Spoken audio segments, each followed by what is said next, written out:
On a flight from Singapore to London about 3 years ago, I ordered the chicken. It arrived in a sealed foil container, overcooked, grayish, with a sticky brown sauce that tasted like nothing. The same airline had served me a completely different chicken 2 days earlier on a domestic hop from Heathrow to Edinburgh. Same airline, same class, same seat type, totally different food. And the reason had nothing to do with the airline itself. In the first video, I explained the general system, how airline food is cooked hours before takeoff, chilled, stored, reheated, and served in an environment where your body can barely taste it. That is the baseline. But international flights add an entirely separate layer. Because on international routes, the airline does not control the food, the caterer does, and the caterer changes at every stop. Here is how it works. When a plane lands in Singapore, the food for the return leg is loaded by a local catering company. Not the same company that loaded the food in London, a different company with different suppliers, different kitchens, different staff, different regulatory standards. The airline sets a menu and a spec sheet, but the execution is local. Gate Gourmet Singapore is not Gate Gourmet London. They use different ingredient sources, different storage facilities, different cold chain protocols. The menu says chicken with mushroom sauce. What that actually looks and tastes like depends entirely on which kitchen made it, what produce was available that week, and how many hours it sat in a holding facility before boarding. To give you a sense of scale, a major international hub like Dubai processes over 100,000 airline meals a day across multiple caterers. Each caterer handles dozens of airlines, each airline has its own menu spec, and the ingredients are sourced from local markets that shift with season and supply. A meal loaded for a flight to Frankfurt might contain chicken sourced from Brazil, rice from India, and vegetables from the United Arab Emirates, all assembled in a kitchen in Dubai at 2 in the morning. Nobody at the airline headquarters in Germany touched that food, tasted it, or inspected it. They sent a document with a recipe and trusted the system. This is not a secret. It is just how the logistics work. Airlines cannot fly a kitchen around the world. They outsource to whoever is certified at each airport. And the quality gap between caterers can be enormous. A caterer in Tokyo operates under Japanese food safety law, which is among the strictest in the world. Inspections are frequent, records are detailed, temperature logging is continuous. A caterer in a smaller regional airport in Southeast Asia operates under very different conditions. Fewer inspections, less documentation, wider tolerances. Same airline logo on the cart. Completely different food inside. Now here is the part that gets specific. When a flight crosses Chinese airspace, the food safety rules tighten in a way most passengers never notice. China treats food on aircraft as a biosecurity issue. Their Civil Aviation Administration requires that all food served in Chinese airspace meet Chinese sanitary standards, regardless of where it was loaded. In practice, this means catering companies preparing meals for routes through China pre-cook everything to extreme temperatures.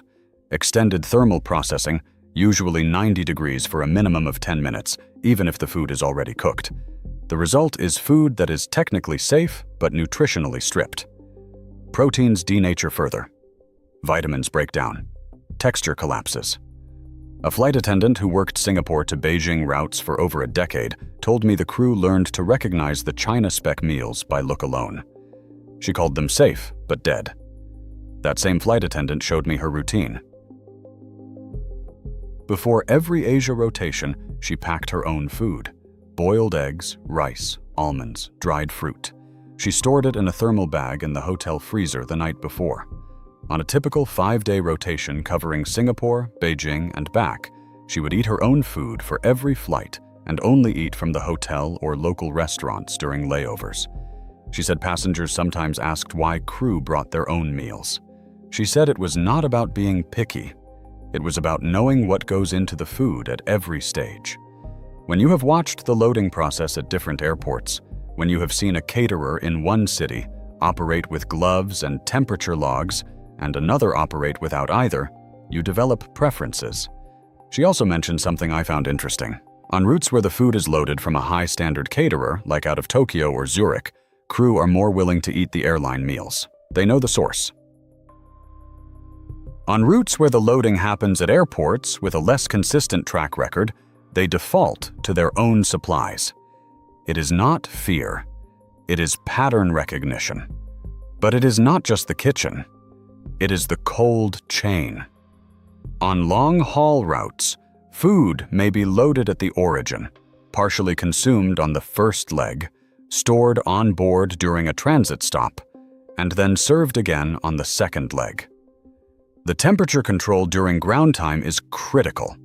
If the aircraft sits on the tarmac for 2 hours in Bangkok at 35 degrees, the onboard galleys are not running.